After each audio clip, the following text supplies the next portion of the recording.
É, Sejam muito bem-vindas e bem-vindos, que bom ver tantas caras conhecidas para a gente falar desse tema tão necessário, né? Então, eu vou contar um pouquinho para vocês do Dani, percurso. Ah, desculpa, eu preciso primeiro falar um Me pouquinho, depois eu apresentar? passo para você, Então, tá. tá Então, bem? Então, é, no dia 19 de agosto de 2025, exatamente às 19h42, eu dou início desse evento da Associação Gaúcha de Biodança, AGB. Eu sou Marilena Matos, sou facilitadora de biodança e presidente da Associação Gaúcha de Biodança. Eu gostaria que os demais componentes da gestão 2025-2026 se apresentassem. Eu sou a Márcia, sou vice da AGB. Márcia Weissheimer, também sou facilitadora de biodança. Eu sou o Thiago, eu sou praticante de biodança já há alguns anos e sou secretário dessa gestão. Boa noite, eu sou Liliana, faço parte da AGB como conselheira fiscal. Bem-vindos a todos. Então, eu dou as boas-vindas a todos e todas, e a Associação Gaúcha de Biodança tem como objetivos hoje a visibilidade da biodança e a captação de novos sócios. Contamos, né, com escolas, facilitadores, biodanceiros, enfim, para que a gente possa vir a cumprir com os nossos projetos. Esse ano a AGB completa 30 anos, em novembro. Estamos nos preparando para uma aula aberta na Orla, no dia 30 de novembro, se Deus quiser, vai dar tudo certo, não vai chover, né? E a prefeitura há de liberar para a gente esse espaço. Então, é com muita alegria que a diretoria palestrante de hoje, é um prazer enorme tê-la conosco, Daniela. Daniele Tavares, aos 5 anos, através de seu pai, Alberto Tavares, um dos pioneiros de biodança no mundo, amigo de Rolando Toro, Alberto criou o primeiro grupo de formação de facilitadores no Rio de Janeiro na década de 70. Daniele participou pela primeira vez em um grupo de biodança para crianças e, desde então, praticou regularmente biodança. Formou-se em psicologia em 1995 e atua como psicóloga individual e de grupo desde então. Formou-se na Escola de Biodança do Rio de Janeiro em 1998, dedicando-se a partir daí no seu trabalho como facilitadora. Em 1995, iniciou sua prática como psicóloga clínica. Em 98, se formou em biodança e iniciou sua prática em grupos regulares. Formações: análise transacional, ecologia humana, mestrado em estudos sobre as mulheres, doutoramento em estudos de gênero pela Universidade Nova de Lisboa, em andamento. Formadora em projeto Minotauro, Árvore dos Desejos, Identidade e os 4 elementos. Mora em Lisboa há 7 anos. Tem um filho lindo de 21 anos, casada com Emir, e mãe de uma pet linda chamada Fia. É um prazer enorme tê-la conosco, Daniele. Eu passo a palavra para você, seja bem-vinda. E muito obrigada por ter aceito o nosso convite. Obrigada pelo convite. É um prazer estar aqui, né, com vocês, pelo convite da associação para falar desse tema tão importante. Eu queria contar um pouquinho do meu percurso, por que que eu cheguei nesse tema, o que que aconteceu, né? e contar também para vocês, antes da gente começar a falar do gênero em biodança, das coisas mais técnicas, de um pouco como é que está isso hoje dentro da IBFED, né? Porque Maria Helena, quando me procurou, falou: eu soube que se criou uma comissão de gênero, né? Eu acho que nem todo mundo sabe, é importante a gente falar disso. Enfim, eu sou diretora de escola desde 2008, né? E tive algumas turmas, e tive uma turma em especial, que eu acho que foi a da Alzineia, foi a tua, não é, Alzineia? Que tava a Estefânia, a Brena, não Sim, é? a minha turma 9. E o pessoal começou a nos provocar muito com relação ao tema do gênero, né? A fazer questões, a perguntar sobre o modelo teórico. E acabou que essas alunas, né, dessa turma 9 me impulsionaram para ir pesquisar o tema, né? Nesse mesmo tempo também, Raul e Verônica estavam fazendo alguma pesquisa sobre gênero, sobre, enfim, também se metendo nesse tema. E eu acabei, né, vindo parar em Portugal para fazer um mestrado. E o mestrado é estudo sobre as mulheres, que também é um outro nome para feminismo ou gênero, né? Comecei com um estudo, quer dizer, o mestrado geralmente é um estudo menorzinho, né? Então foram 20 pessoas, mas o estudo era o que que acontece com as pessoas na experiência de si, na sua sexualidade, né? Com a influência do gênero. E será que alguma coisa muda quando se faz biodança? Essa foi a primeira pergunta lá. Fiz o mestrado, me apaixonei pelo tema, né? Hoje esse tema influencia a minha percepção dentro da biodança, dentro da clínica, não tem como, é irreversível. E aí me empolguei e fui fazer o doutoramento. Aqui eles chamam de doutoramento, né? O doutorado, que é uma extensão dessa pesquisa inicial. Aí eu já fiz uma pesquisa, primeiro um questionário de 648 pessoas que responderam esse questionário, praticantes e não de biodança, de Portugal e do Rio de Janeiro, que tem populações mais ou menos equivalentes. E depois fiz entrevistas em profundidade, né? Então foram 16 pessoas que depois eu entrevistei, aí sim, entre praticantes e também não praticantes de biodança, para aprofundar na experiência subjetiva. A pergunta ampliou um pouquinho, né? Mas é uma extensão do primeiro estudo. Como é que os modelos de gênero, os modelos de ser mulher e homem, influenciam a maneira como eu lido com o meu corpo, que eu vivo minha sexualidade e experimento a minha saúde? Como é que essas três dimensões, como dimensões corpóreas, são influenciadas pelo gênero, né? Homens e mulheres sentem isso diferente ou não? Seu corpo, sua sexualidade, sua saúde. Né? Essa é a primeira pergunta. E como é que essas dimensões se entrelaçam e são influenciadas pelos modelos de gênero? E depois, quando as pessoas fazem uma prática somática chamada biodança, então biodança é o meu campo de estudo, o que muda? Alguma coisa muda? O que que permanece? O que que não se transforma? Né? Quando não se transforma, por que que a gente acha que não se transforma? Então, essa vem sendo a minha pesquisa nos últimos 4 anos e meio, a gente já vai fazer 5, quase, né? Por aí. E depois eu vou comentar com vocês um pouquinho do que eu venho descobrindo, né, no final da nossa conversa.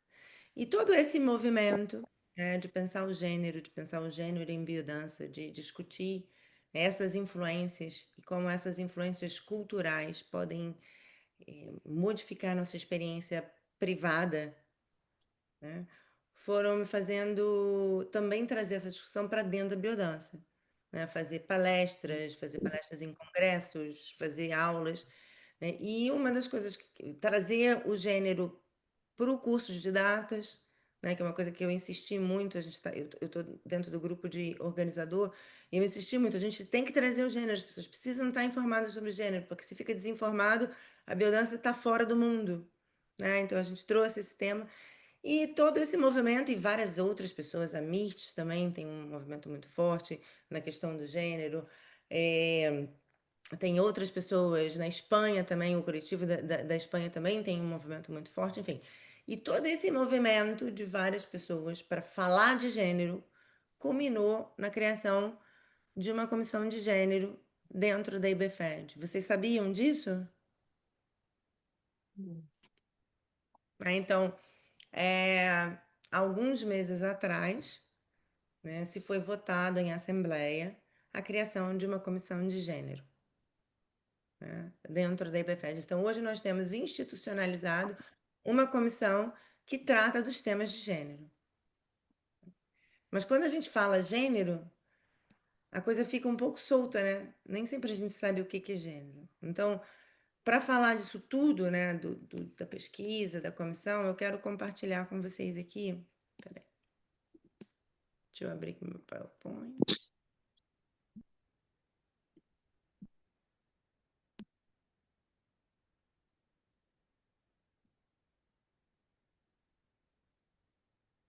Vocês já vêm? Sim. Tá, peraí. Só um minutinho. Tem que voltar. Peraí. Stop share.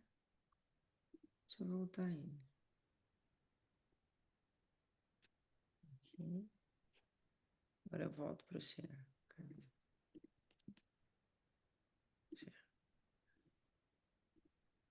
Vocês vêm? Agora vem.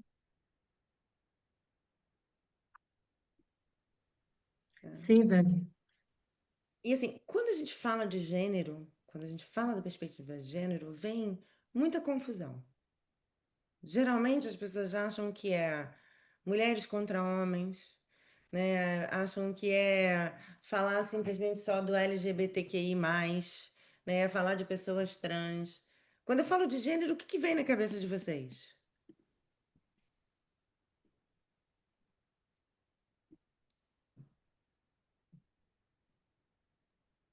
Para mim, vem justamente LGBTQIA+, nessa linha. Mais sobre isso eu não tenho conhecimento, assim. Tá. Obrigada, Liliana. Quem mais?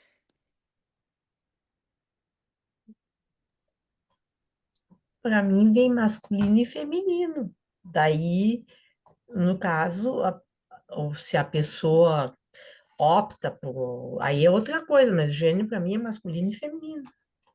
Tá.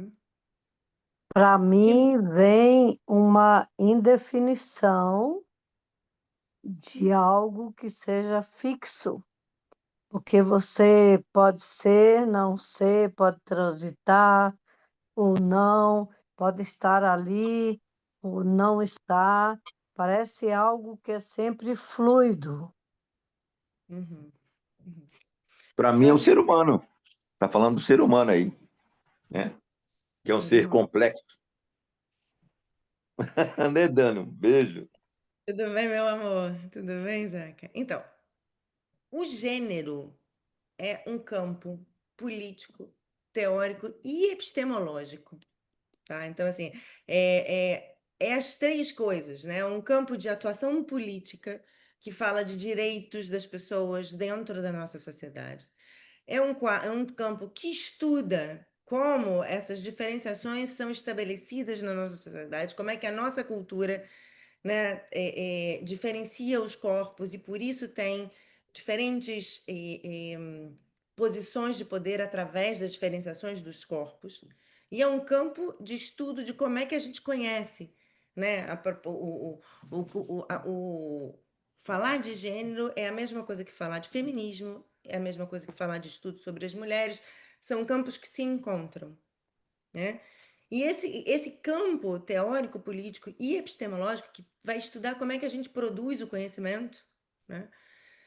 Vai olhar para essas diferenciações, privilégios, preconceitos e relações de opressão dentro da nossa sociedade. Então, como é que o poder é distribuído na nossa sociedade e o que acontece? Quer dizer, por que que pessoas de diferentes gêneros, de diferentes classes sociais, de diferentes etnias, religiões, né, têm diferentes acessos dentro da nossa cultura?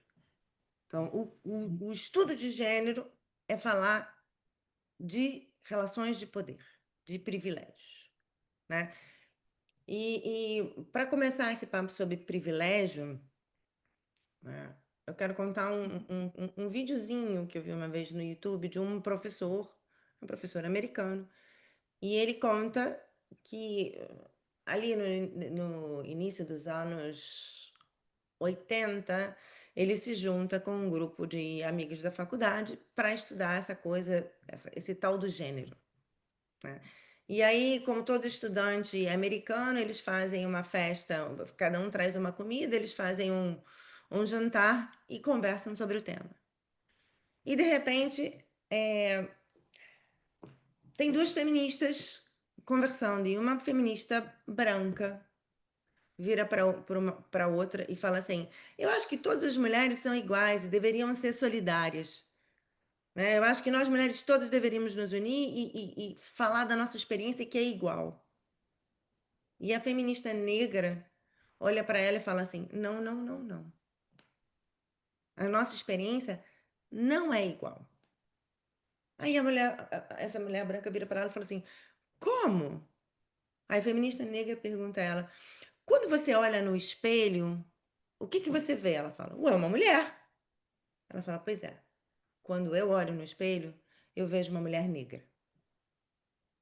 E o privilégio, né, é aquilo que é invisível aos olhos de quem tem. E aí esse professor vira e fala: neste momento eu percebi que eu era um homem de classe média americano branco. Porque antes eu olhava para o espelho e via um ser humano generalizável.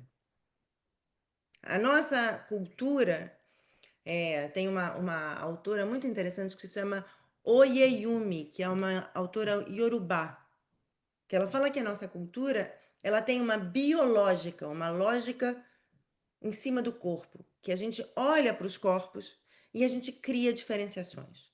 Um corpo negro, um corpo ariano, um corpo judeu, um corpo baixo, um corpo de mulher, um corpo de homem, um corpo de povos originários. E isso vai criar determinadas posições dentro da sociedade, né? Para quem é branco, classe média, não vai sentir o que é ser negro trans, né? E o campo de estudo de gênero vai justamente olhar para essas diferenciações, né? Diferenciações que vão estabelecer diferentes acessos, diferentes formas de salário, diferentes acessos à educação, à saúde, né?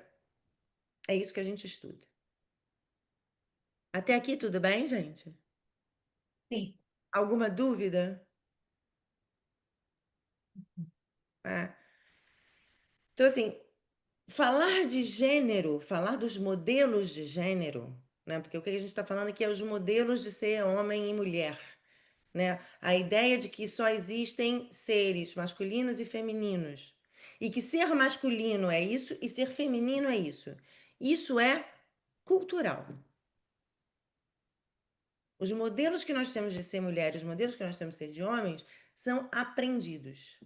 Eu não estou dizendo que não existe sexo feminino e sexo masculino, mulheres e homens. Estou dizendo que a forma como a gente aprende a ser mulher e a forma como a gente aprende a ser homem é cultural, né?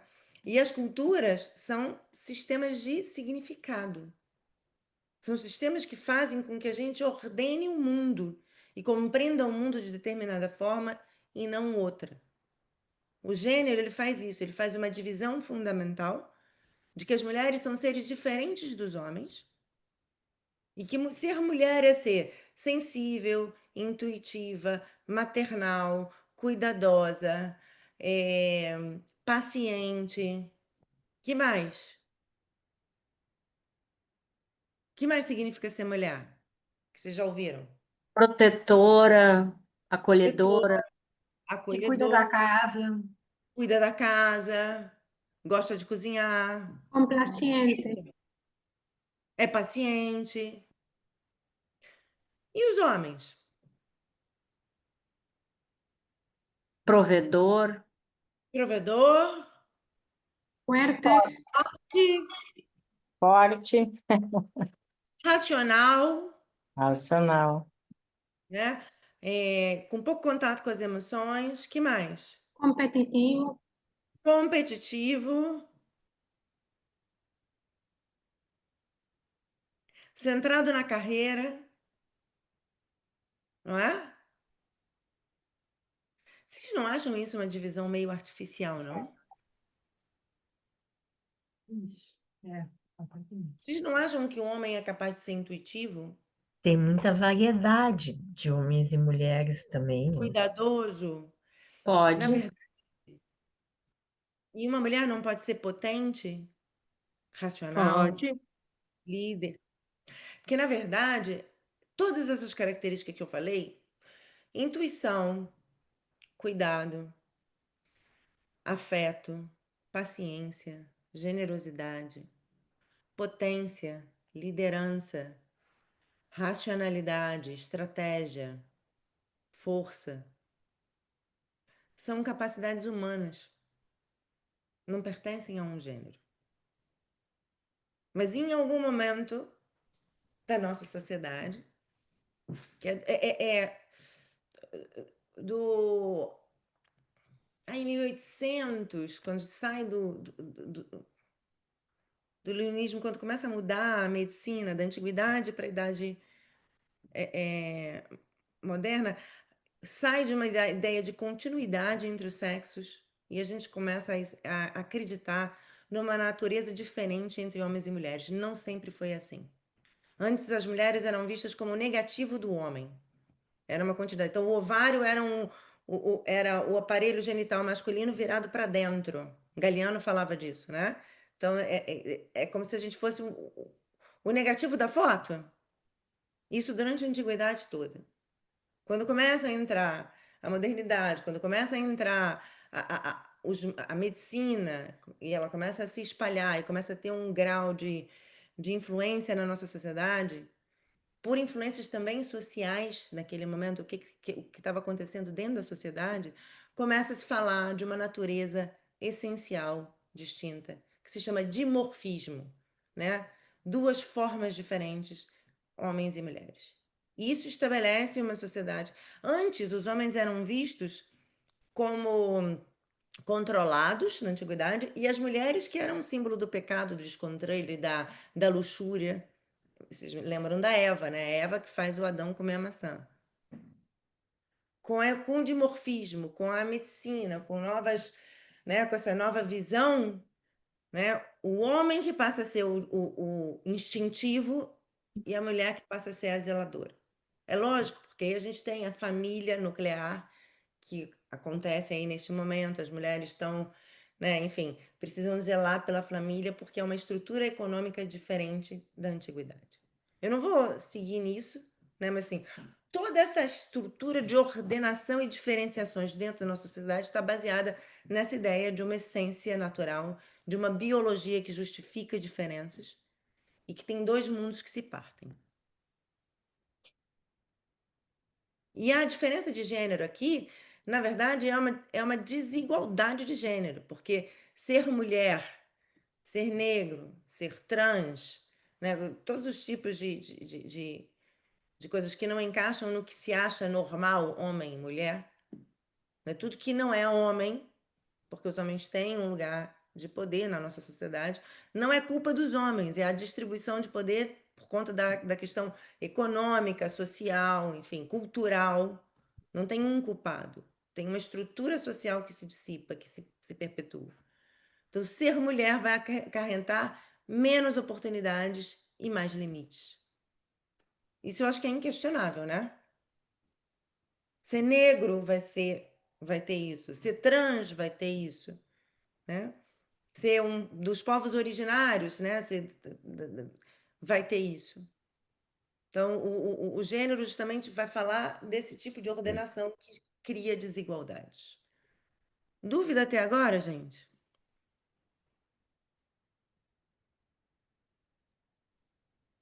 Penso que não, Daniela. Tá? Então, falar de gênero é falar de uma forma de ordenar o mundo e de pensar o mundo, que vai sustentar uma determinada organização econômica, baseada na família nuclear, tá? Ok até agora? Sim. E esse campo do feminismo não é um, são vários. O feminismo tem ondas, né? Ele começa ali no século XIX, né? Final de 1800 e entra no século XX. As primeiras, a gente vê assim, umas coisas mais estruturadas de movimentos feminismo em 1800 e blau, tá? E esse primeiro movimento se chama Primeira Onda Feminista, tá? Porque assim, 1800 e pouco, 1900, uma mulher era considerada propriedade do seu pai ou do seu marido. Vocês sabem disso? Sim. A mulher não tinha direito à herança, não passava herança. Tanto que até hoje na Itália, se você tem uma bisavó antes de 1940, você não pode pegar a cidadania, porque as mulheres não tinham direito a isso, né? Passar a cidadania, a herança, a propriedade. Uma mulher não podia viajar sem autorização do pai ou do marido. Uma mulher não podia ir para a universidade. Uma mulher não podia votar. Então, era um mundo muito diferente do que a gente conhece hoje, né? Essa ordenação era muito mais radical. E a primeira onda do feminismo, né, é uma onda de mulheres da aristocracia que tinham acesso ao conhecimento, que tinham acesso, né, a esferas mais altas da sociedade. E é principalmente um movimento político para direitos políticos das mulheres. O direito ao voto, por isso se chama sufragismo, o direito a estudar, né, o direito à propriedade, a participar nas heranças e uma abertura inicialzinha, bem inicialzinha, ao trabalho. As mulheres, até início do século XX, não podiam nada disso. E aqui é um feminismo branco e aristocrático. E essas mulheres que começam a levar a cabo e lutar pelos direitos. Lembra que eu falei que é um movimento político, teórico e epistemológico, né? Então, e aí começa a ficar quente mesmo, em 1920, 1930, né, que a gente vê que vários países vão abrindo essa legislação para que as mulheres tenham os seus direitos como cidadãs. Até aqui tudo bem? Segunda onda já é década de 60, que vem junto com o movimento hippie, né, com peace and love, né, paz e amor. E aí entra os direitos contraceptivos, a reprodução das mulheres, porque até aqui, década de 60, não existia pílula anticoncepcional. Então as mulheres começam a ter um grau muito maior de controle sobre os próprios corpos. Começa também a existir, aqui nesse momento, ainda se fala de uma essência masculina e uma essência feminina. Então, várias feministas, né, francesas, por exemplo, defendiam a exploração da experiência, a exploração, que se pudesse descobrir, defender, aprofundar essa experiência dita eminentemente feminina. Então, elas falavam da escritura feminina. Era precisado explorar o que é ser mulher. E defendiam essa natureza dual entre homens e mulheres. Então, tem uma natureza feminina e a gente precisa explorar isso. Então, muitas delas defendiam esse tipo de coisa. Nos Estados Unidos, era o questionamento sobre a dona de casa, porque em 1950 ainda era aquela dona de casa perfeita com os eletrodomésticos, né? Você lembra aquela a bela recatada e do lar? Né? Isso era o exemplo da mulher perfeita. E aí começam várias feministas a questionar isso, que a mulher queria outras coisas e que não era por aí que se sentia a realização. E aí começa também a ter leis contra a discriminação, né? Alguma coisa sobre garantia de igualdade salarial, mas bem incipiente ainda. As mulheres começam a ter direito a se divorciar, porque antes não tinham. Tinha que ser, né? Era uma coisa quase impossível, né? Temas como sexualidade, família, papéis de gênero, pela primeira vez aqui, acho que em 1960, se cunha o termo gênero, como sendo a forma como as pessoas, o que se entende culturalmente pela diferença dos sexos, pelo masculino e feminino, tá? O gênero é a construção cultural dessas diferenças. Até aqui tudo certo? E também começa aqui, né, o que se chama de interseccionalidade. Interseccionalidade é quando se fala não existe só um eixo de opressão, que é ser mulher, existem muitos eixos de opressão. Então, a etnia, a religião, a própria identidade de gênero, ser negro, ser branco, ser negra, ser branca, né? Ser trans, ser dos povos originários, ser católica, ser muçulmana, tudo existem, ser pobre, né? Assim, ser rico, tem vários eixos de opressão e não é só um eixo dos gêneros. Então eles falam, e começam a estudar essas várias formas de distribuição de poder e de privilégio e discriminação dentro da sociedade. E aí já não é só mulher e homem, são todos os eixos que a gente tem presentes. Então, o gênero abarca isso também. Tá? A orientação sexual, ser gay, ser lésbica, isso tudo entra no estudo da interseccionalidade. Interseccionalidade é o estudo dos eixos de opressão que se interinfluenciam dentro da nossa cultura. Isso foi segunda onda feminista, tá? Então vai até mais ou menos 1980. Ok até aqui, gente? Depois vem a terceira onda, que vem com os pós-estruturalistas, né? Aí é Foucault, Deleuze, Guattari, Lacan, Judith Butler. São pessoas que começam a falar do gênero, né? A Butler, principalmente, começa a falar do gênero como performance. E eu aprendo a ser mulher, eu aprendo os gestos, os atos, o que se espera de mim, né? E eu sou mulher a partir desta aprendizado.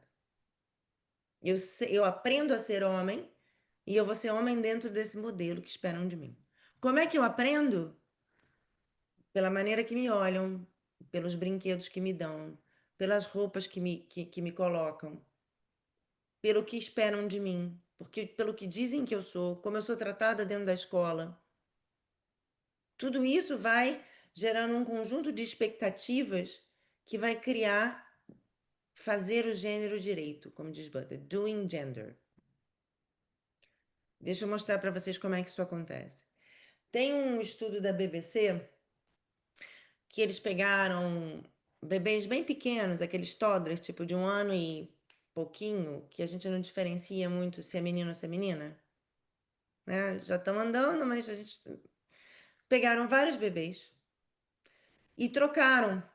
O Joãozinho foi vestido de Maria e a Maria foi vestida de João. Então o Joãozinho foi vestido de menina, foi de rosa, né? E a Maria foi vestida de azul, que nem o menininho. Tá? Até a divisão das cores é específica, né? Não pode ser diferente. E tinha uma sala cheia de brinquedos, com um voluntário ou uma voluntária dentro, que ficava esperando o bebê. E essa pessoa não sabia de nada. Então entrava um bebê e essa pessoa ia escolher os brinquedos para jogar com o bebê, para brincar com o bebê. O que vocês acham que aconteceu quando entrou Joãozinho vestido de Maria? Quais os brinquedos que ele recebeu? Bonecos. As bonecas, que mais? Todos os brinquedos femininos, né? Das meninas. Panelinhas. As panelinhas para aprender a Uhum. cozinhar, o bichinho de pelúcia, o bebê, É, não é? sim. E ele brincou com todos, só que ele estava vestido de Maria. Quando a Maria entrou vestida de João, quais os brinquedos que ela recebeu? Bola. Foguetes. Carrinhos. Carrinho, arma, bicicleta, Uhum. escalada, aventura. Vocês percebem que a maneira como as crianças são tratadas já vai condicionando a forma como elas vão se portar? Inclusive, a maneira como elas ocupam o espaço e lidam com o seu corpo, a espacialidade, né? A sensação de poder e não poder que eu tenho com o meu corpo também tem a ver com o que me disseram que eu podia e não podia. Tem uma autora chamada Vaz que tem um texto chamado Throwing Like a Girl, é atirando como uma menina, né? Que vai se estudar como é que meninos e meninas atiram e o que se percebe? Que as meninas ocupam muito menos espaço. Porque ser menina começa com eu não posso, eu sou mais frágil. E isso não vem da nossa natureza, isso é uma coisa que está instaurada na nossa cultura. Não tem um culpado sobre isso, existe uma estrutura cultural difusa, como o Deleuze fala, rizomática, como se fossem raízes de árvores, que está na arquitetura, que está na religião, que está na escola, né? Que está na forma como papai e mamãe me olham, que está nos livros, que está nas propagandas, que está nos filmes. E aí a gente vai aprendendo a fazer o gênero, através de atos, através de performance. Com uma linguagem que também nos nomeia e faz, né, essa linguagem faz a realidade acontecer. A performatividade da linguagem é quando eu falo de algo, eu crio isso na realidade. Né? Uma das características, a linguística fala disso, né? Quando dos poderes da linguagem é criar realidades, quando eu nomeio as coisas. Então, a terceira onda é caracterizada por esse estudo, de como é que a gente faz o gênero acontecer, né? Como é que essa cultura influencia a maneira como a gente vai estar no mundo. Como eu sinto, como eu lido com meus afetos, a minha materialidade corpórea, as tensões crônicas que eu vou ter, a gente fala disso em biodança, né? Tudo isso é forjado pelos modelos de gênero, que é essa forma de ordenar o mundo, acreditando em duas essências, uma masculina e uma feminina. Então, aqui começa a se questionar os estereótipos de gênero, né? Começa a se questionar o que se chama de heteronormatividade, que a Butler fala, né? Que o sexo homem e mulher é o único natural e aceitável, e só existe sexualidade assim. O resto é anormal, é doente, né? E a medicina fazia isso até bem pouco tempo atrás. Você ser gay era considerado uma doença dentro da própria psicologia, tá? Então aqui começa a se questionar a única forma da sexualidade é homem e mulher, né? Centrado nos órgãos genitais, isso tudo tem a ver com a heterossexualidade compulsória. Então começa a se falar aqui, né? De identidade de gênero. E a identidade de gênero é uma coisa construída. O sexo não, eu posso nascer de um sexo ou de outro. Mas a minha identidade de gênero, assim como outras características da minha identidade, como eu me reconheço no mundo, é uma coisa que vai depender das minhas experiências, desde lá, do nascimento até hoje. A cultura, né, vai influenciar essa experiência e vai influenciar a identidade. Mas isso, a gente vai chegar daqui a pouco nisso, mas isso é exatamente o que o Rolando fala. Daqui a pouco a gente vai chegar no modelo teórico. Até aqui tudo bem, gente? Uhum. Então, começa a se falar de diversas identidades, né? E podem ter tantas identidades quantas pessoas, né? Eu posso me identificar e me apresentar no mundo sendo rosa, sendo azul, sendo goiaba, sendo banana, sendo gay, sendo trans, sendo neutra. Tem muitos, né? Lésbicas, gays, bissexuais, aqui isso é orientação. Orientação sexual é por quem eu me atraio. Se pessoas do mesmo sexo, se do sexo oposto, se dos dois. Identidade de gênero, se eu me sinto mulher, homem, trans, gênero neutro, gênero fluido, tá? São duas coisas diferentes. Eu posso ser uma mulher que me identifico como homem, então eu sou um homem trans, e posso ser gay, me atrair por homens. E eu acho que foi a Almira que falou, é tão variado quanto cores, quanto espécies, né? E assim, eu acho que a grande pergunta é por que incomoda tanto que as pessoas se expressem de forma diversa?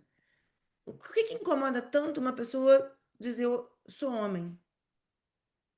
porque sai dessa ordenação da sociedade. E essa ordenação é uma ordenação econômica também que se mantém. Então, o incômodo não é sobre a diversidade, é sobre a desordem que isso cria dentro de uma estrutura social, de diferenças de poder, de estrutura econômica. Por isso que o fascismo defende família, tradição e propriedade, porque defende uma determinada estrutura, tá? Então, o gênero vem desorganizar um pouco isso, né? E aí, assim, a gente tem, quer dizer, pode ser rosa, pode ser branco, pode ser girafa, pode ser goiaba, pode ser banana, pode ser leão, pode tudo, né? E, inclusive, tem um documentário muito interessante que se chama The Queer Planet, o planeta queer, que fala de todas essas variações de gênero dentro da natureza, tá? Hienas, trans, né? Depois também fala de orientação sexual. O primeiro que tem atividade homossexual são os leões, que andam em trios para se proteger. Esse documentário é bafão, entendeu? É um negócio assim que você nem imagina, porque tudo que a National Geographic nunca nos mostra. Então, isso de que é natureza é mentira, porque a natureza é tão fluida, muito mais fluida do que a nossa própria cultura, que é rígida e que ordena as coisas só de duas formas. Perguntas, comentários?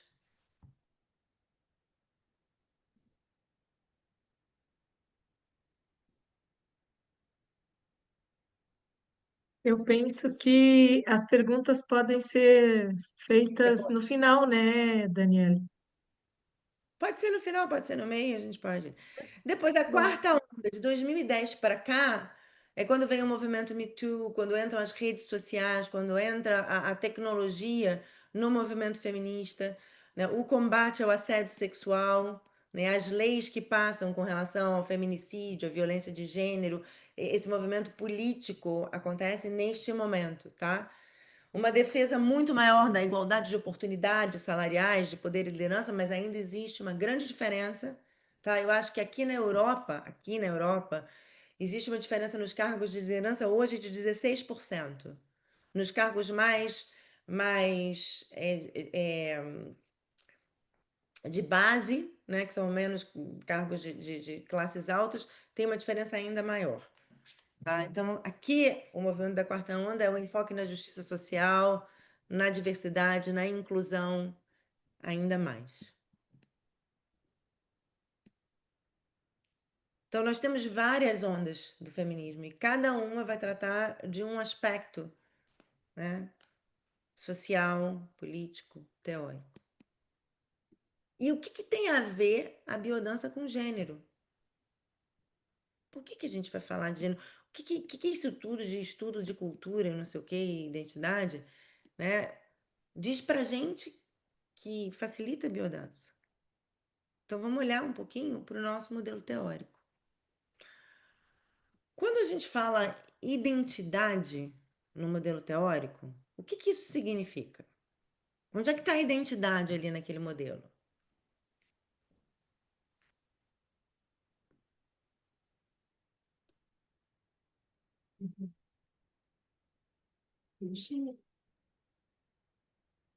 Desculpa?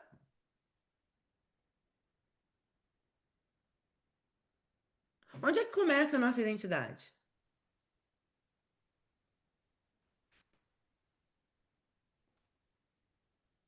No potencial genético, né? A gente vem com um potencial, né? E esse potencial se expressa através de 5 linhas de vivência. Essas linhas de vivência são influenciadas por fatores chamados ecofatores, sociais, geográficos, culturais, humanos. A identidade é o resultado alquímico dessa mistura. É o potencial genético em expressão influenciado pelo meio.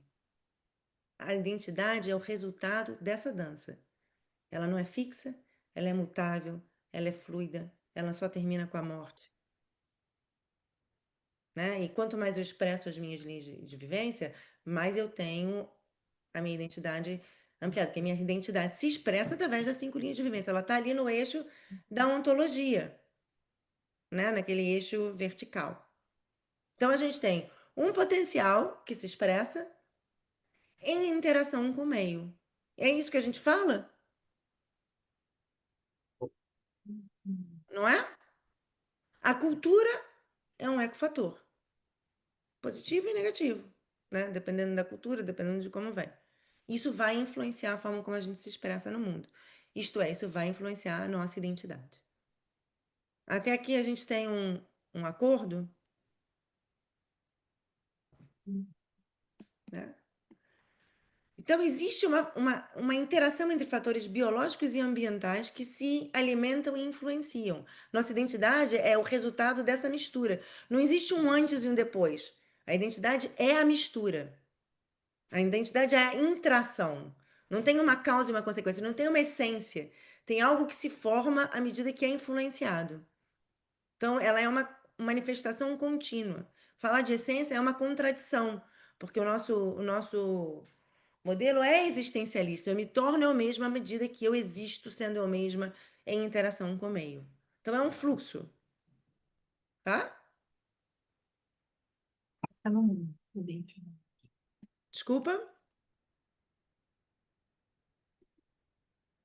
Não existe uma essência, né? Existe um fenômeno de interdependência e interinfluência entre natureza e cultura, entre biologia e vida e meio. A gente é o resultado alquímico disso. Pode-se dizer que é uma identidade mutável? Nossa identidade é mutável, a gente se transforma o Ah, tempo sim. todo. Existe o paradoxo da identidade, né? Eu sou a mesma que eu era aos 5 anos, mas eu já não sou mais. Existe alguma coisa que é da minha estrutura, né? Como o Maturana fala, tem uma estrutura que me mantém eu mesma, mas eu mudo à medida que eu vivo. Então é Hum. difícil a gente falar de antes e depois, né? O próprio. é, O próprio estudo das neurociências hoje fala disso também, né? O cérebro ele é muito mais fluido do que estrutural, né? E depende dessa interação com o meio. Até o nosso próprio físico, né, vai mudando, né, na medida que os anos vão passando, né, a maneira que você vai pensando, a maneira como você olha as coisas. O nosso corpo, ele se modifica com as nossas experiências afetivas. As coraças caracteriológicas de Reich, as tensões crônicas que nós acumulamos ao longo da nossa vida, mexem na materialidade do corpo. Meu corpo se transforma, ele se enferma ou não, a partir das experiências que eu tenho também. Então, tem uma interação das propensões genéticas com as experiências do meio. E isso vai forjar também uma materialidade corporal. Ele é produto da dinâmica. E nós somos um corpo. Como diz o Merleau-Ponty, né? O corpo é o locus de produção, de reinvenção, é da onde surge tudo. Sem corpo não existo eu. Então, aquilo que eu vou vivendo, eu vou aprendendo, vai se tornando corpo, né? E esse corpo se modifica com as experiências que eu tenho. Então, eu não tenho um corpo essencial, tenho um corpo também que se constitui na interação com o ambiente. Né? Falar de coraças caracterológicas de Reich é falar dessa influência do ambiente na nossa materialidade.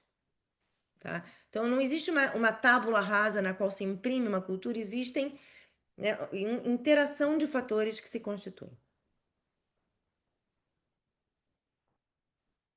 Perguntas?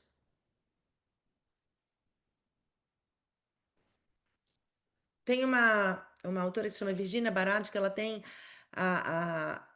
um conceito que se chama intraação. Não é interação, é intração. As coisas agindo entre elas se constituem nesta ação.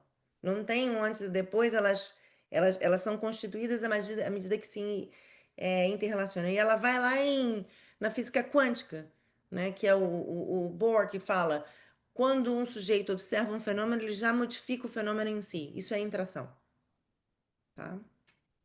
Nós somos isso. Nós somos esse resultado aí alquímico de coisas que se constituem mutuamente. Então, falar de ecofatores no nosso modelo teórico é falar dos fatores naturais, geográficos, socioeconômicos, humanos. A cultura faz parte dos ecofatores. Isso significa que a nossa identidade é o resultado alquímico da biologia, da interação entre biologia e cultura. Né, a cultura é um sistema de significados. O gênero faz parte da cultura. Então, nossa identidade é influenciada e é forjada através dos modelos que nós temos de gênero. A maneira que eu me percebo, a maneira que eu sinto, a maneira que eu interatuo, vai estar influenciada pelos modelos que eu aprendi ao longo da minha vida. Tá? Então, nesse sentido, a teoria de gênero se encontra com a biodança. Quando chega alguém, ele vai chegar com essa história, com esses modelos, né?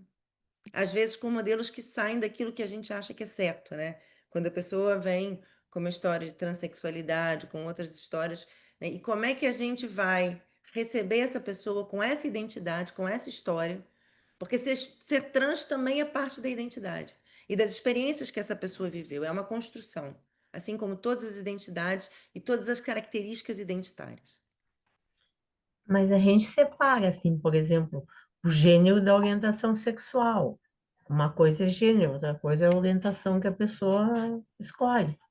Tudo isso não tem escolha, tá, Regina? Sim, escolhe o que eu quis dizer, se identifica com aquela orientação sexual, né? As duas coisas fazem parte da nossa identidade. A minha orientação sexual, a minha sexualidade Sim, vai contar, sim, mas eu digo e a assim, forma como eu identifico também. quantos gêneros tu diz que tem? É isso que eu queria Dizem que tem entender. 75, eu nem sei todos.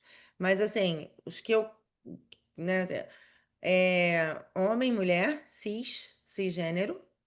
Depois tem as pessoas transgênero, homem, mulher.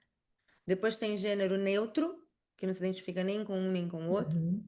Tem gênero fluido, que às vezes se sente mulher, às vezes se sente homem. E eu paro por aí, mas eu acho que aí também tem outras coisas, né? Gênero neutro, por exemplo, é mais comum em pessoas mais jovens, né? Eu acho que tem a influência, por exemplo, das redes também, a cultura vai influenciando também como a Uhum. pessoa se identifica, né? O gênero é uma construção cultural, é uma construção identitária. As experiências da pessoa vão forjar como ela se identifica no mundo, assim como outras coisas, tá? A identidade de gênero tem a ver com como ela se identifica, nesse sentido. Pergunta, gente, mais?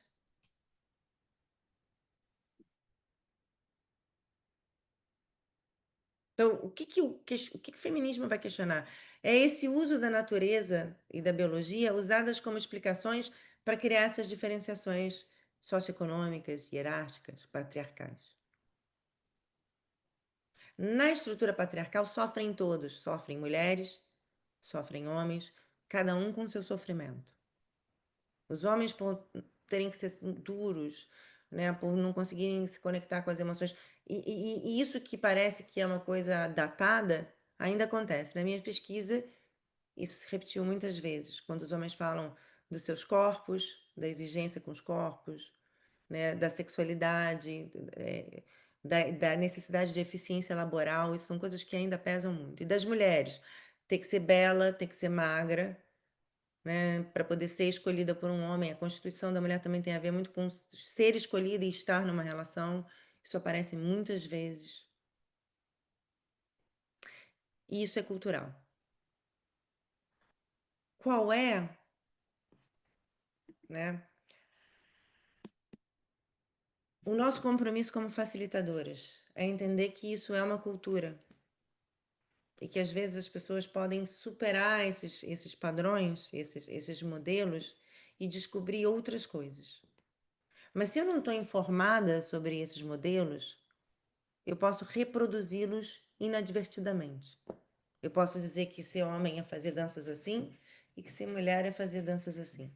E eu estou repetindo essa cultura que é muito opressora, que cria privilégios e que cria preconceitos, que nomeia pessoas a partir dos corpos.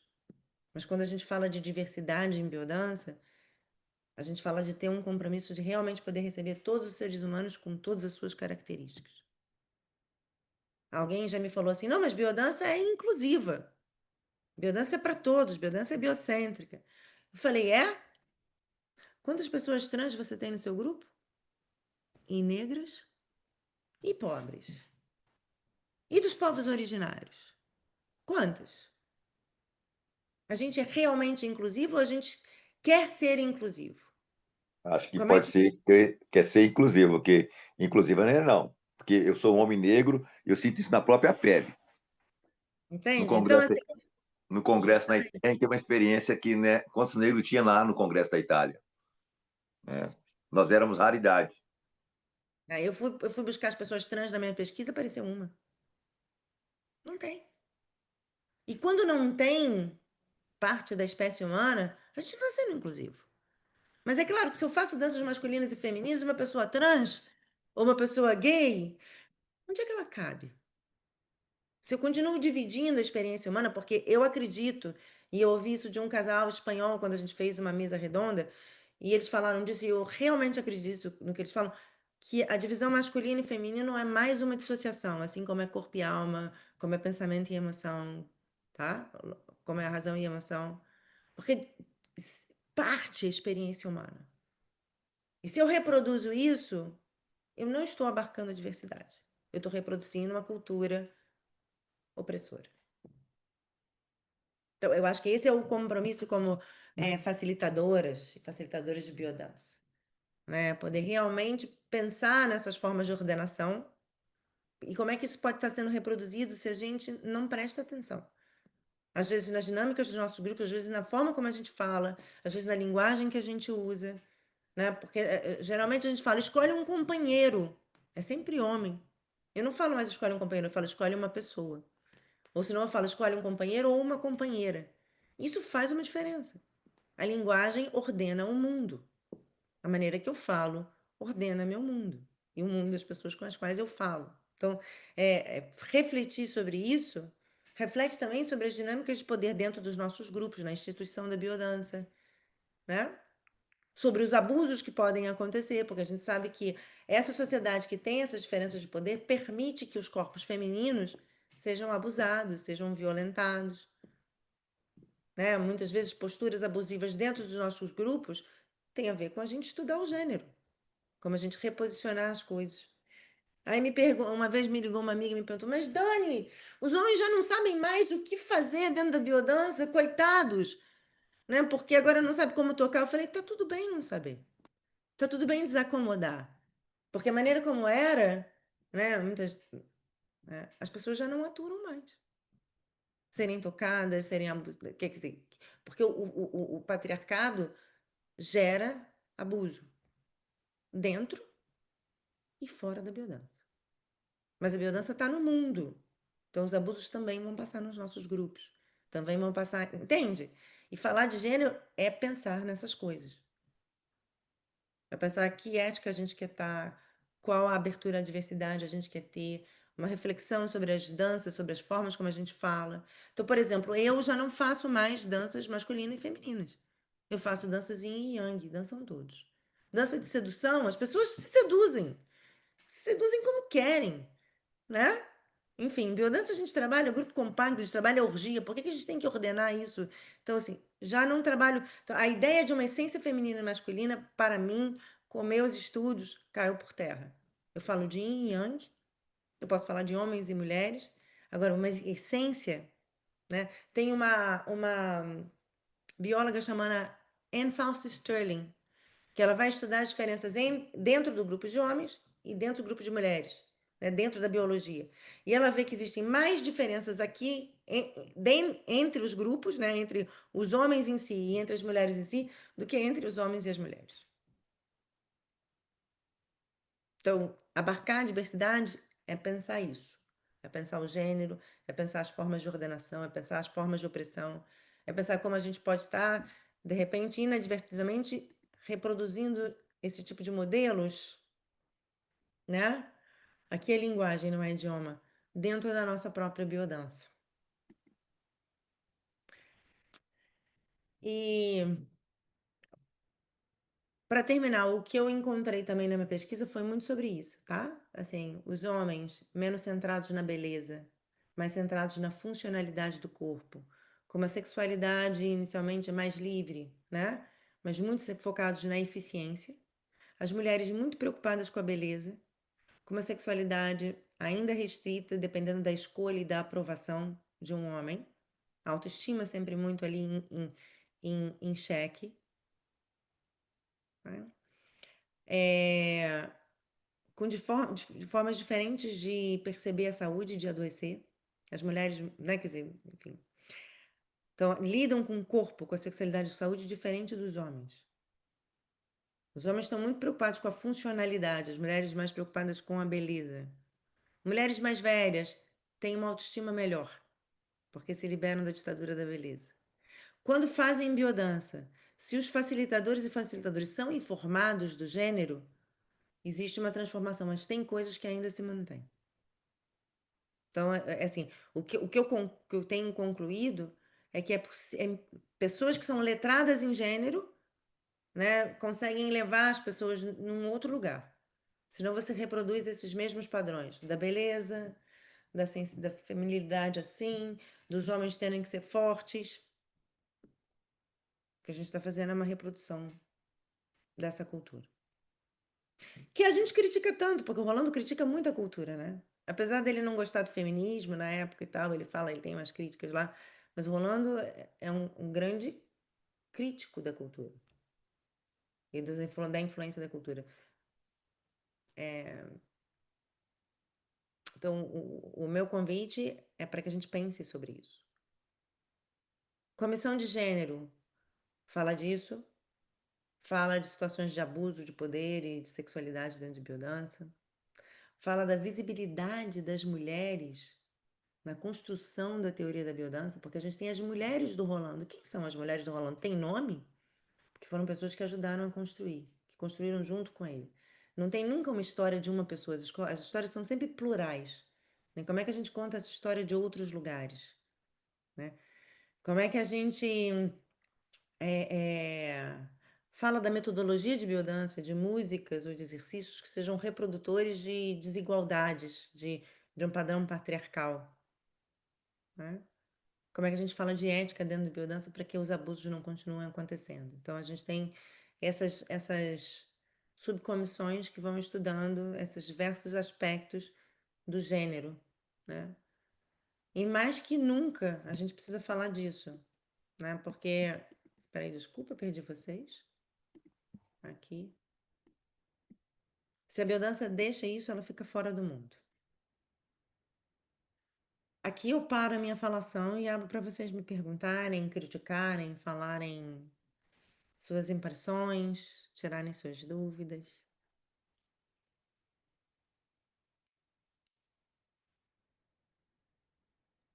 Ô, Dani, eu queria fazer uma reflexão um pouquinho aqui, né?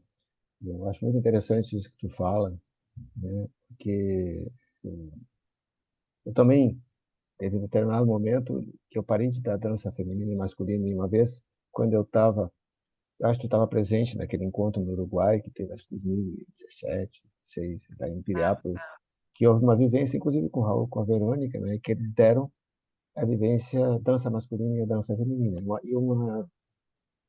Uma moça trans se levanta e diz, ó, eu não me sinto identificado em nenhuma delas, né? Aquilo ali me deixou bem preocupado, mas ao mesmo tempo eu percebi que esse era o caminho.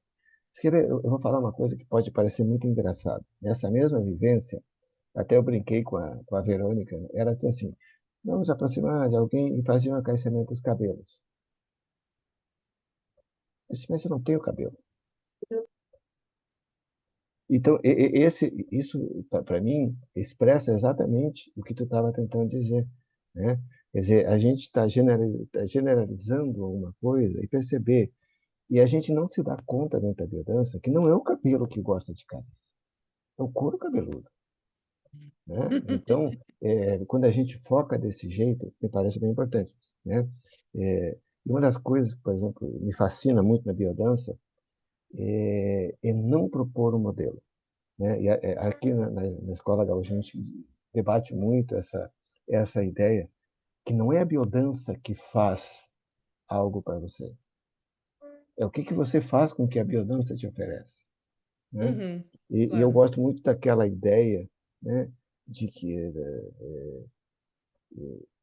você sai de dentro, Eu gosto, a palavra que eu gosto muito é desvelar, que é tirar o véu, né? Quer dizer, se a gente não oferece modelo, a pessoa vai buscar o que ela se sente melhor. E eu tenho visto todo esse tempo, né? Estou dando biodança desde 88, pessoas se revelando sem que ninguém tenha dito nada para ela.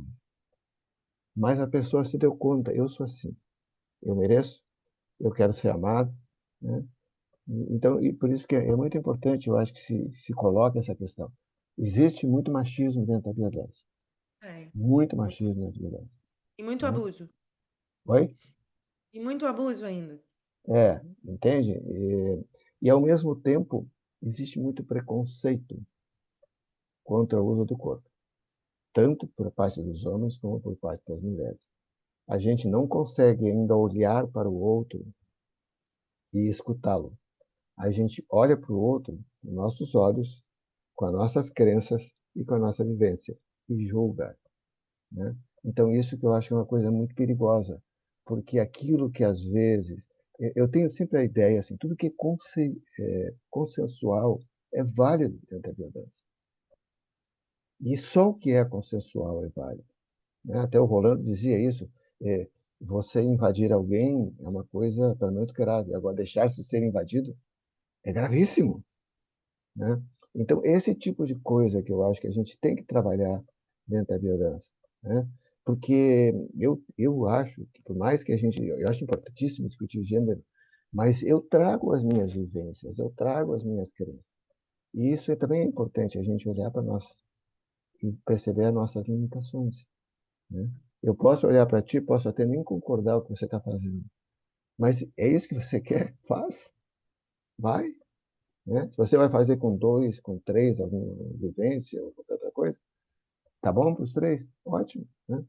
Então, esse é um cuidado. E eu não sei como é que anda muito assim na Europa. Aqui no Sul, a biodança está muito conservadora, né? Eu acho que a gente esqueceu um pouco do prazer, né? Em cima de preconceitos. Claro, eu tenho um amigo que diz assim, antigamente, eu sei que a minha pergunta está longa, para quem me conhece sabe que eu falo muito. Tem um amigo que dizia assim, antigamente o cara não gostava da tua aula por alguma razão, se sentia invadido e ia embora. Hoje ele te põe nos grupos sociais, ele te põe no Instagram, te põe no Facebook, te põe dizendo que aconteceu isso, que aconteceu aquilo. Então eu acho que as pessoas têm um pouco. É uma pergunta genérica, assim, né? O que tu pensa disso, Yasmin? Sobre as redes? Sobre as redes? Não, sobre todo esse contexto, né? Dessas dificuldades que é, é, próprios facilitadores, que a gente fala, vamos estudar gênero, mas se eu não vivenciar isso e pensar que isso é importante, eu vou continuar contaminando a biodança. Eu acho que esse modelo de gênero ainda existe muito forte na biodança, que a biodança é bastante patriarcal, né? Tem muita resistência ainda, porque as pessoas têm muito medo de falar de gênero. Eu não sei o que acham que é, mas acham que tem gente que diz que acha que vai tirar a poesia da biodança, que vai, quer dizer, para vocês entenderem, tem mais ou menos 40 associações. Não, enfim, tem 40 associações, eu acho que foi.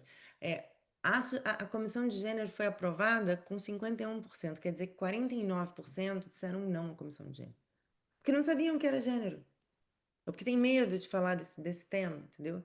Mas mais do que nunca a gente precisa, né? Porque principalmente as pessoas mais jovens estão muito sensíveis a qualquer tipo de coisa que possa parecer um abuso.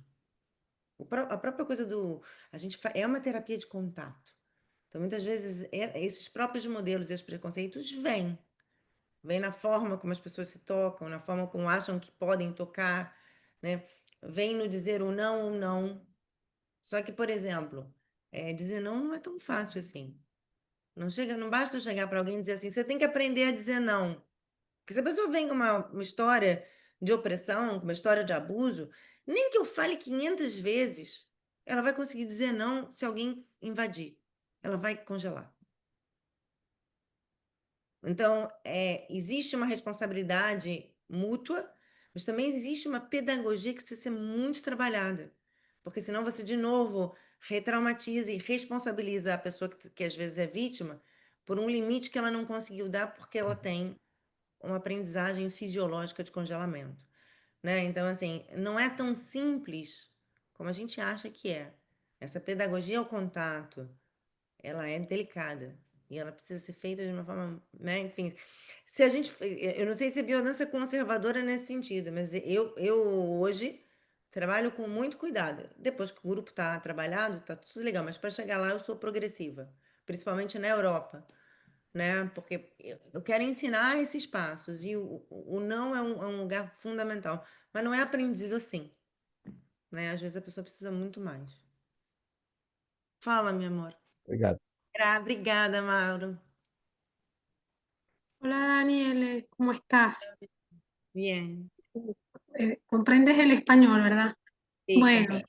gracias. Quería primero darte las gracias por ampliar el espacio, el tema.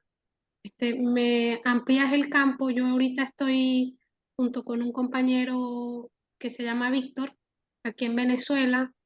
Estamos con un grupo nuevo en fase ya de facilitación también. Y mi amigo fue el que me invitó a mí a organizar un grupo de biodanza por la celebración del mes del orgullo. Y todos sus amigos y se integraron en el grupo. Era una sesión y luego le dimos continuidad, ¿ok? Es una población diversa que trabajamos con, y bueno, yo estoy también queriendo desarrollar el espacio. eh, de por sí, bueno, me interesa mucho el tema del género porque, bueno, también mi entrada a biodanza fue porque vengo también de una cultura que es árabe, de una religión drusa. O sea, viste que son como camadas, ¿no? Sim, Entonces, imagínate en esa que es muy ortodoxa, que ahí no se permite por ningún motivo hablar de homosexualidad y la mujer está en un rol muy, muy estricto. Sin embargo, bueno, he reconocido que tengo el coraje de trascender ese espacio y bueno, desarrollar, ¿sabes? Ampliar y estuve ahorita 3 meses en Brasil junto con muchas personas que están aquí dentro y estoy en eso de, ¿sabes? Desarrollar y ampliar más también mi campo, ¿no? Mi propia vida, porque también quiero evolucionar y me interesa mucho ese tema que estás trayendo ahorita y también me interesaría desarrollarlo. Esa extensión tú la das, este, en verdad no hay extensión todavía. No hay ¿no? extensión todavía. Quizás debería proponer con Sería alguna bueno. otra persona, pero no hay una extensión todavía en género. Ah, pensé que tenías una extensión de biodanza y género. No, todavía no, pero es una buena idea. Una buena idea, sí. Bueno, agradecida por el espacio. Muchas gracias, mi amor, por tu compartir. Gracias. Lucília, meu amor. Eu vou entrar numa coisa que você falou sobre o Yin e o Yang, né? Foi libertador há anos atrás eu escutar de você que o Yang não era masculino e e o Yin não é só masculino ou só feminino, né? E eu nunca trabalhei danças masculinas e femininas nos meus grupos, né? Mas eu tenho uma questão que a teoria da biodança apresenta o Yin como acolhedor e o Yang como expansão, né? Mas se você pensar em forças opostas, em energias opostas, o Yin, ele é atrator, ele não é só acolhedor, ele não está só pronto, né? Esperando, né? Ele tem uma profundidade, ele suga. Tô errada? Não, tá certíssimo. Pois é, É então, os potência. buracos negros são yin, né? Se você pensar no universo, os buracos negros são yin, não é assim? É. Então, aí a gente tem que começar a pensar em como é que a gente vai fazer a dança yin com as músicas que tem no catálogo, né? Assim, tem que ser Eu acho uma que a gente outra. pode Eu acho que a gente pode pegar nuances também do Yin, né? Pode Sim, fazer uma dança do Yin, que é uma dança. É muito interessante essa perspectiva, né? E a gente vê que em biodança muitas vezes a gente tem nuances semânticas das danças, né? Eu acho isso. isso bem legal. É porque, assim, na verdade, as músicas do catálogo do In são todas doces, são todas, assim, delicadas, né? Não sei se você já, já parou para pensar sobre isso, né? Sim. Não, eu nunca tinha pensado no Yin como atrator, como você falou. Achei super legal. É, Daniele, ¿puedo participar un momentito en esta cuestión del yin y el yang? O sea, en la Sim, energía. Yo he estudiado, ¿no? Que es una sola energía, es una sola, que fluctúa. O sea, fluctúa hacia eso que como lenguaje ponemos yin, que es una energía, es la energía suave, pero es la misma energía que fluctúa de un lugar a otro. O sea, yin sim, y yang, que no están separados, porque cuando separamos la energía, entonces hacemos como el corte, ¿no? Pero es la sim, misma energía que fluctúa de un polo al otro. sim. Los estados de conciencia, simpático y parasimpático. Eso, Son la misma cosa, son estados. eso. Gracias. Graças, meu amor. A gente tem que achar umas músicas para fazer o Yin atrator. Eu adorei, a Lucília, também a sua ideia. Gostei muito. Não, de verdade, bem legal. Confirm that you speak Liliana. English. É, as músicas de sedução são atratoras, né? Tem. A dança de sedução é um yin magnético, né? Que tem uma força magnética que atrai e não são tão suaves, Sim.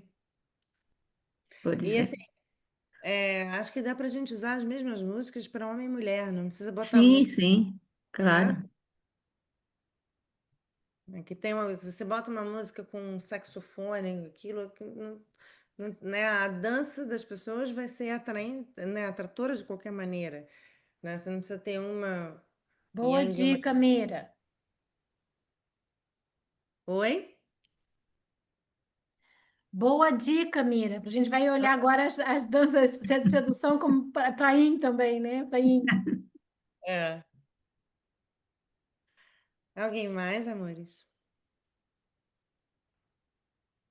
Eliana, Daniele, quando falaste em linguagem, eu participei de um encontro de biodança não faz muito tempo, que uma colega que trabalha que na faculdade com questões de gênero, diversidade, ela veio me perguntar se eu tinha me dado conta de como o facilitador se referia também, como tu falaste, de quando for fazer alguma coisa com a outra pessoa, ela não se referia a pessoa, falava companheiro.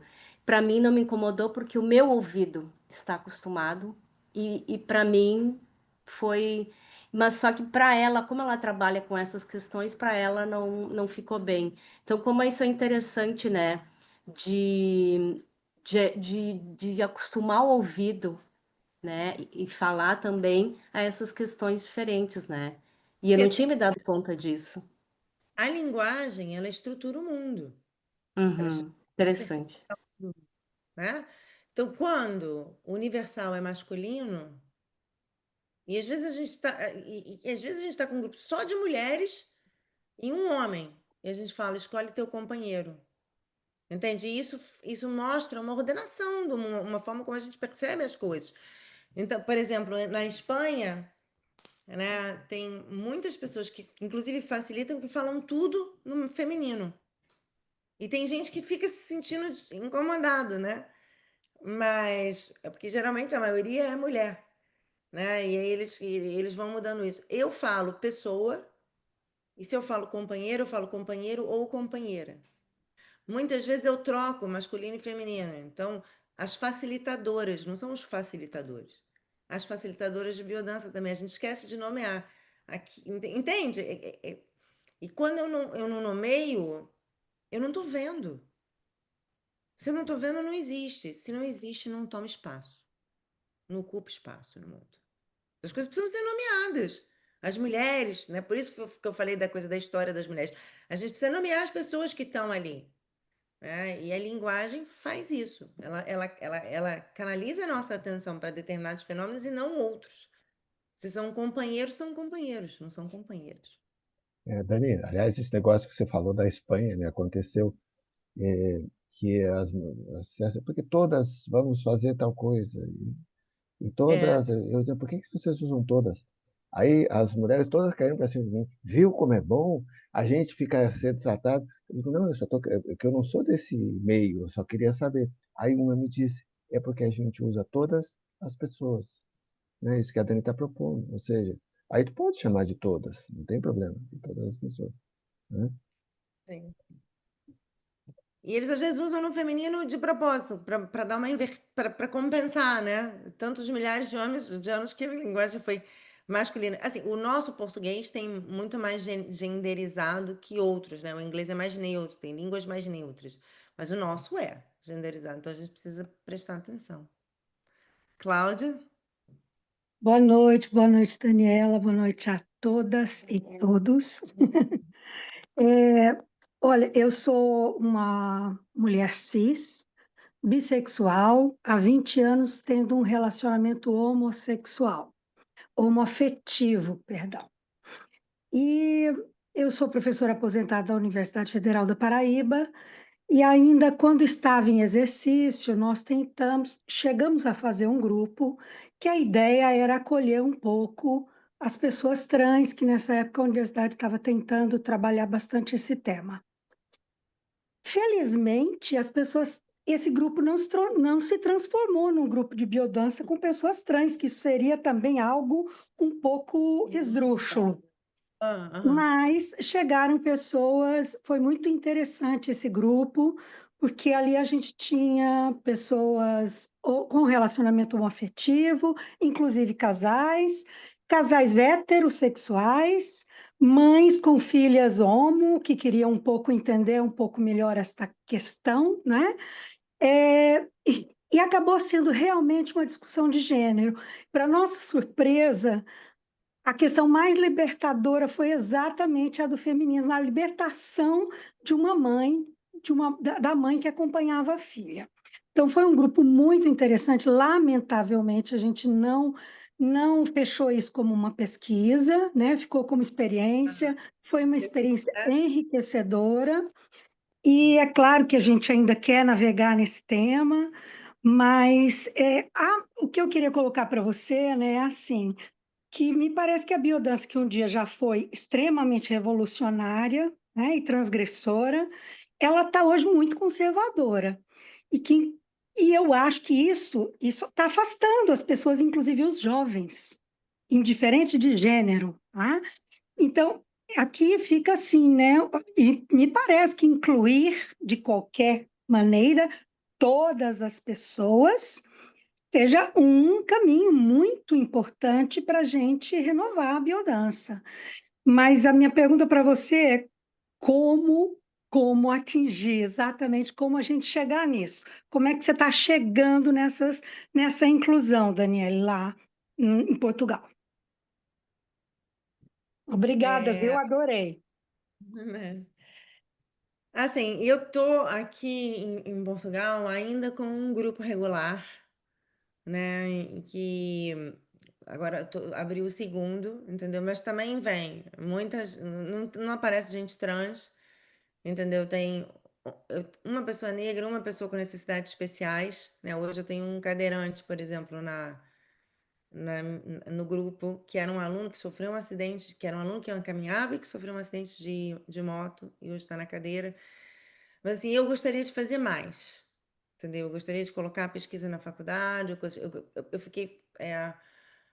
Confesso que, por um lado, simplificou a pesquisa, por outro, né? Porque assim, a minha pesquisa, falar desses três eixos é muito grande. Eu me meti numa coisa gigante, que depois eu falei onde é que eu me meti, mas é, não veio gente trans. Então, por Acho exemplo, a que gente tinha que estudar isso, como é que é a biodança na pessoa trans, o que que ela como é que funciona, como é que é a experiência, o que que transforma, porque é, o preconceito é quando você é apontado por alguma coisa que te diferencia dos outros, né? Quando alguém te aponta. Teve uma vez que veio uma. Se você entra no grupo de biodança, as pessoas te olham diferente por uma característica tua física, ou de roupa, ou de não sei o quê. Isso vai acontecer no grupo de biodança, né? Enfim. Como é que é a pessoa trans chegar? Como é que ela se sente? Porque as pessoas trans ficam muito no gueto ainda, porque é ainda muito. Tem muito preconceito. Então, você chega, as pessoas te olham diferente, as pessoas comentam. Teve uma vez que veio uma menina trans para a escola do Rio, ela veio em uma maratona, uma mulher trans. A primeira coisa que fazem é chamar ela de ele. Falei, puta merda. Aí depois eu fui. Entende que é uma mulher, ela tá vestida de mulher, tem cabelo comprido. É ela, não é ele. Né? Aí falaram com ela como se fosse ele. Depois a gente foi caminhando pro almoço juntas, eu fui caminhando, conversando com ela. Todo mundo na rua olhava pra gente diferente. Eu nunca me senti tão notada, porque você consegue caminhar na rua sem ser notada, né? Mas do lado dela, não. Todo mundo olha, todo mundo diferencia, né? Como é que será a biodança nas pessoas trans? Como é que elas vão sentir? Será que isso transforma a experiência delas identitária, de se sentir pertencentes? Eu acho que tem muitas coisas que a gente tem que fazer ainda. Eu estou longe de fazer as coisas todas que eu gostaria, entendeu? Mas sim, o meu grupo tem várias pessoas bissexuais mas isso já é normal, né? Isso já não. Eu queria que tivesse mais amplitude. Mais pessoas com menos condições econômicas, pessoas negras, pessoas que são. Aqui tem muito preconceito contra pessoas indianas, nepalesas, toda essa galera de imigrante que tem. Brasileiro também tem, mas é menos, né, o preconceito. Né? As pessoas que são refugiadas, acho que tem aí campos para a gente trabalhar. Obrigada. Obrigada. Aí, Betânia. Oi, Betânia. Oi, Dani, tudo bom? Tudo bem, meu?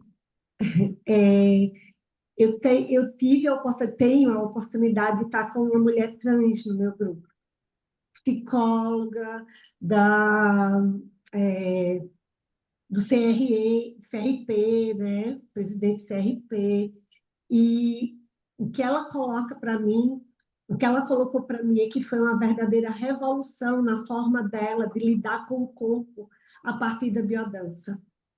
Então, assim, incrível. Eu acho que cada vez mais a gente precisa abrir e trazer todas as pessoas, realmente, porque é transformador demais.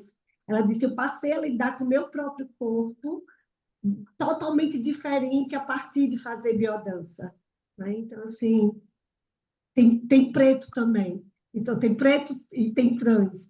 Eu queria mais, queria índio, queria todo mundo, mas eu já tenho essa experiência e é fantástico. E eu acho que realmente tem que ter muito cuidado, porque uma questão que acontecia no grupo era que pessoas mais velhas não conseguiam chamar ela de ela, só conseguiam chamar de ele. E ela estava muito ofendida, muito, muito incomodada. Então, realmente, assim, é algo que a gente precisa cuidar mesmo. Eu vejo esse tema como extremamente importante para nós, facilitadores e facilitadoras. Obrigada, Betânia. Às vezes a gente mesmo esquece de se nomear. Muito doido. Teve uma pessoa trans que eu entrevistei no doutoramento, e é uma mulher trans, não faz biodança. Mas ela me contou que ela vinha como homem até os 41 anos e que teve um AVC. E que depois que ela teve o AVC, ela falou: chega, eu podia ter morrido agora e nunca ter vivido a minha real identidade. Eu sempre me senti um alien, sempre me senti estranho no meu corpo. Eu podia nunca ter vivido, então eu falei: chega! E assumi a minha identidade trans. Eu falei: nossa, que coragem. Aí ela virou para mim e falou assim: coragem não, desespero.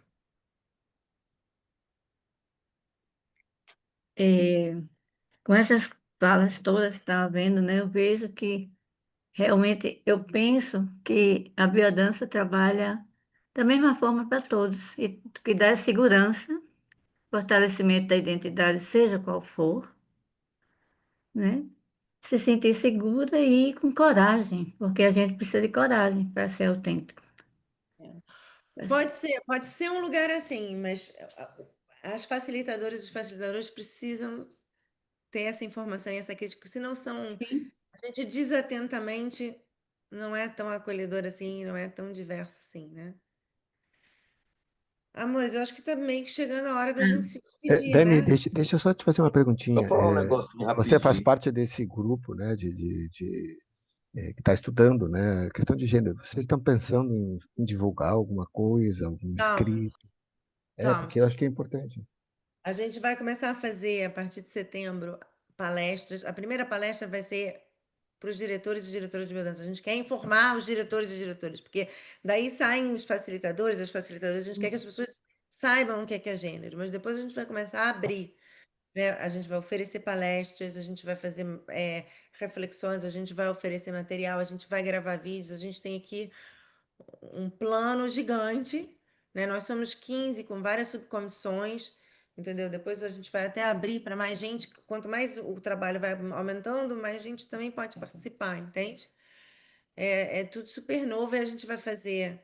A gente fez o convite para dia 20 de setembro, a gente fazer a nossa primeira palestra, né? Então, Também a gente criou um protocolo, um guia, o pessoal não gosta da palavra protocolo, mas de cuidados dentro de biodança, como reconhecer um abuso, quando é abuso sexual, quando é abuso de poder, e quando é discriminação, quando é um diretor ou uma diretora, como é que se conduz, quer dizer, dentro para ser agregado ao código de ética, a gente precisa falar dessas coisas, é preciso ter. Eu tenho um monte de coisas. E depois, assim, quando a gente for abrindo, eu aviso, né? Mas a gente vai avisar, e depois a gente vai fazer também com as associações de facilitadores e facilitadoras, né? Pontes, para que a gente consiga informar cada vez mais gente. Que eu acho urgente. Bom, vou só falar um negócio rapidinho, uma Ah, informação. Aqui em Florianópolis, Dani, tem um facilitador, né, o Sandro, ele está com um grupo de LGBTQIA+, está muito interessante, né? Está indo para o segundo grupo, né? E eu acho assim, talvez, Dani, o desafio é passar na formação, é, é, na formação de biodança para as pessoas, que é importante também ter esse olhar para essa questão de gênero, né? Que às vezes esse tema, como a questão do preconceito, do racismo, isso passa em branco, né? E aí prepara os facilitadores de facilitadores e facilitadoras de uma maneira geral, eles saem despreparados para lidar com essas questões que aparecem, entendeu? é o Sandro que está fazendo os de datas? É o Sandro, aqui em Floripa, ele tem um grupo e parece estar indo para o segundo grupo de É, LGBTQIA+, entendeu? Dani, é ele mesmo que está fazendo a É ele, formação de né? Ah, didata. legal.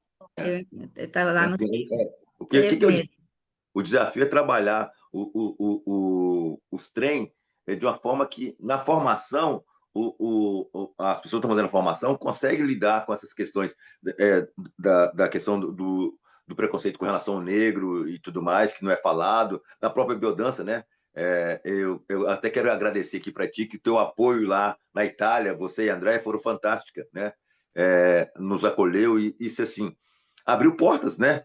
Você enfrentou um monte de gente para proteger aqueles 3 negrinhos que estavam lá na Itália. Mas, assim, foi muito legal e foi muito potente isso para a gente.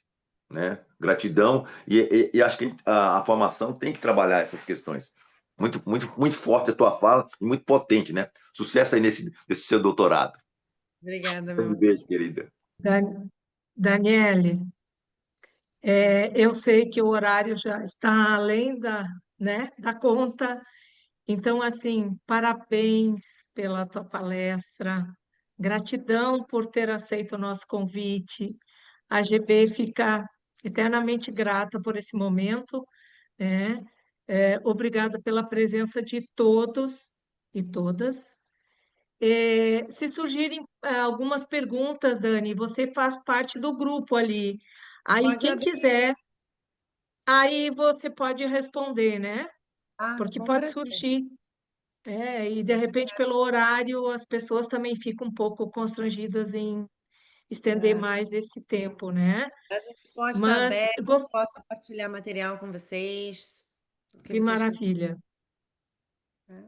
Outra coisa, se tu puderes colocar alguns autores que você citou, né, ali no grupo, isso é Coloco. importante também, tá?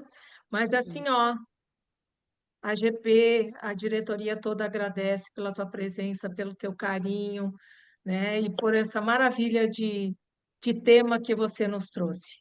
Obrigada, meus amigos. Parabéns, gratidão, querida. Obrigada pelo Gratidão a ouvir todos. vocês, pelo Boa convite. noite a todos. Muitos beijos.